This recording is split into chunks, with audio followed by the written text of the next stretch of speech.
આપણે પહેલા cake cutting કરીએ.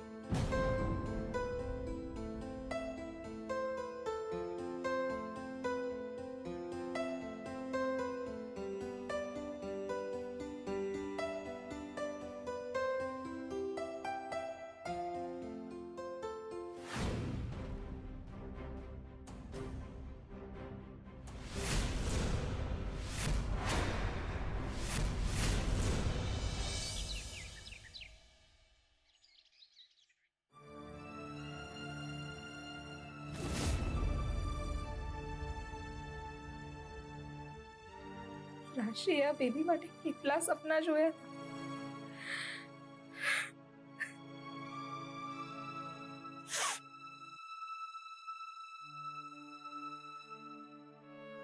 લો મનીષા ભાભી, આ દૂધનો ગ્લાસ અને દવા. ડોક્ટરે શું કહ્યું હતું ભૂલી ગયા ને? સમયસર દવાની સાથે સાથે ડાયટ પણ ઇમ્પોર્ટન્ટ છે.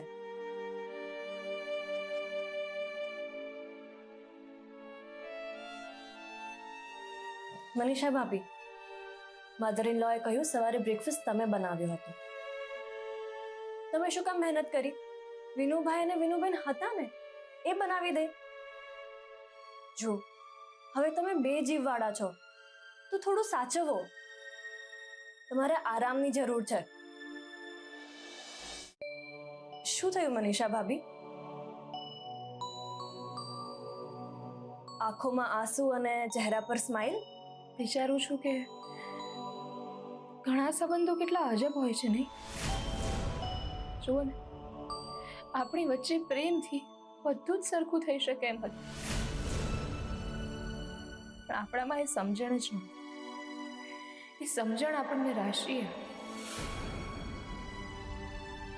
અને અત્યારે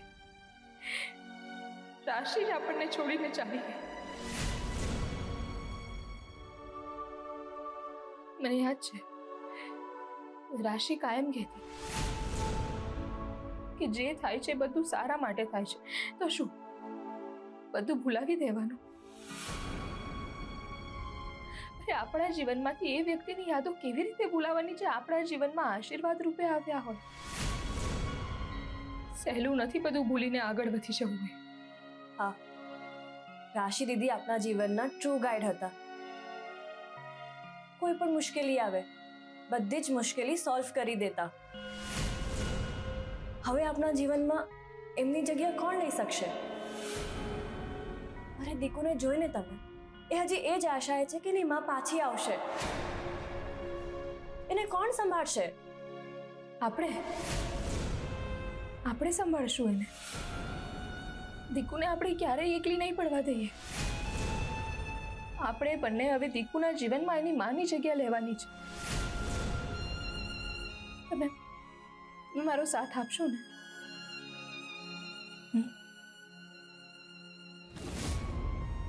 હા.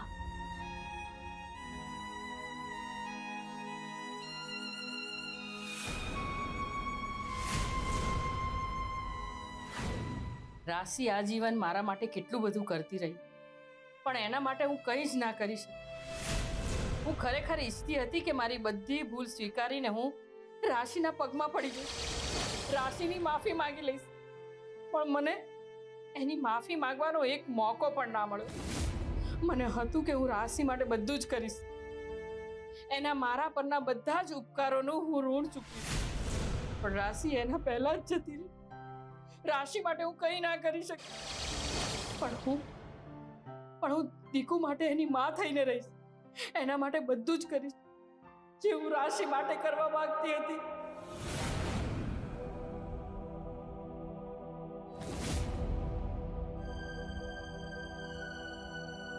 દીકુ, મને અફસોસ છે કે આપણે આપણી રાશિને ગુમાવી દીધી. માસી દાદી, મેં કહ્યું ને કે તમે અફસોસ ના કરશો. અરે કેમ ના કરું? એ જ્યારે જીવતી હતી ત્યારે આખી જિંદગી હું એને કોસતી રહી. મને એમ હતું કે આટલા વર્ષો મેં એને નફરત કરી છે, એની કસર બાકીના વર્ષો હું પ્રેમ કરીને ચૂકવી દઈશ, પણ હવે આવી તક મને ક્યારેય નહીં મળે. અને જો હું કહું કે મળશે તો? જેમ મને બંસીબેનના હકાતમાંથી બહાર નીકળતા બહુ સમય લાગ્યો, એમ દીકુને પણ રાશિના જવાનો બહુ આઘાત લાગ્યો લાગે છે. મારે દીકુને સાચવવી પડશે. ગોપાલ, કામ થઈ ગયું છે? માણસોને બોલાવી લીધા છે? હા સાહેબ, બોલાવી તો લીધા છે, પણ શું? સાહેબ એ લોકો કામ કરવા તૈયાર નથી. કેમ? સાહેબ એ લોકોએ તો ફોનમાં જ ના પાડી દીધી હતી કે એ લોકોને આપણી સાથે કામ નથી કરવું. અરે પૈસા ડબલ આપી દે છે, પછી જોઉં છું કેવી રીતે ના પાડે છે. સાહેબ એ વાત પણ કરી મેં, પણ એ લોકો કામ કરવા જ તૈયાર નથી. હું વાત કરું છું એ લોકો. સાહેબ એ લોકો અહીંયા જ આવે છે. ભલે આવવા દે.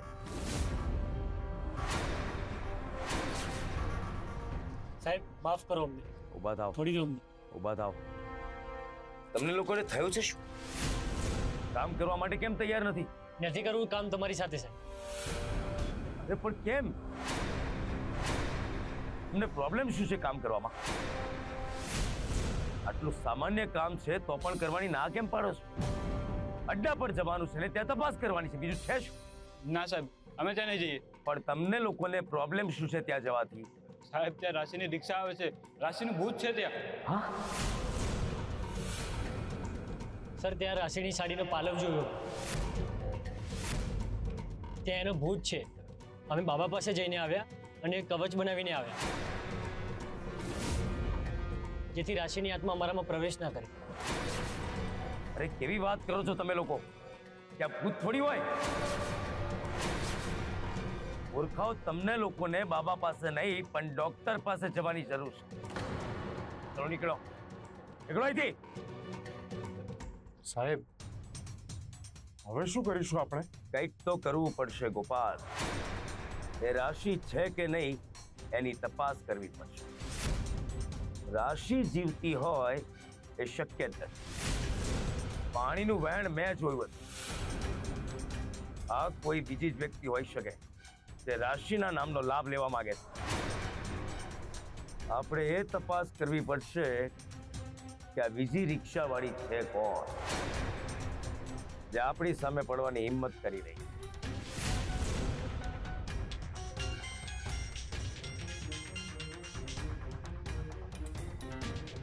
હેલો, મને શોધે છે ને કાંતિલાલ ચાવડા?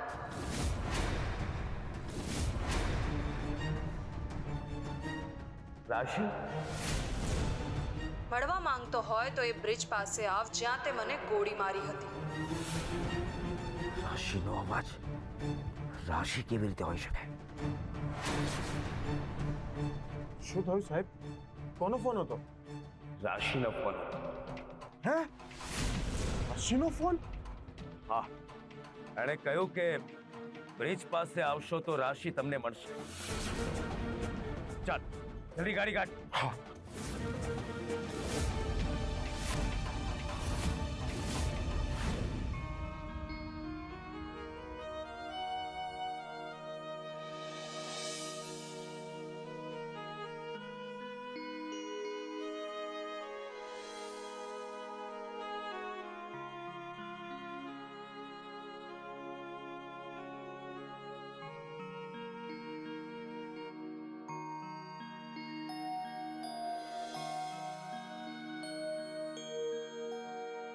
રાશિ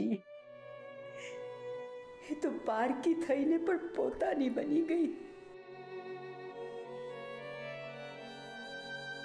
બહુ પ્રેમ આપ્યો છે તે મને, માન આપ્યું, મને સન્માન આપ્યું. તે પોતાના જીવનમાં જો કોઈ પોતાની વ્યક્તિ હોય ને તો રાશિ એક તું હતી. તારી ઉણપ કોઈ પૂરી નહીં કરી શકે, કોઈ નહીં કરી શકે બેટા.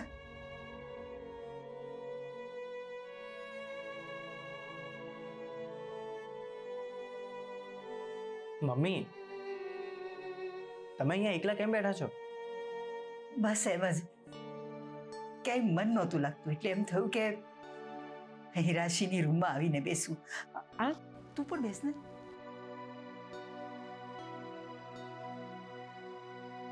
તમને પણ રાશિબેનની યાદ આવે છે?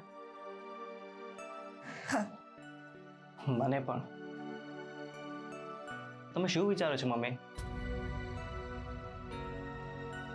કંઈ નહીં બેટા, બસ રાશિ વિશે વિચારતી હતી. કોણ જાણે ક્યાંથી આવેલો કોઈ માણસ ઘણી વખત આપણા જીવનમાં કોઈ સમજદાર સાથી બની જાય છે. રાશિ આપણા બધા માટે સથવારો હતી. બેટા, કદાચ આને જ ઋણાનું બંધ કહેવાય, જ્યાં એ સંબંધ લોહીથી નહીં મનથી જોડાય છે. રાશિ આપણા બધા માટે એ જ સંબંધ હતી,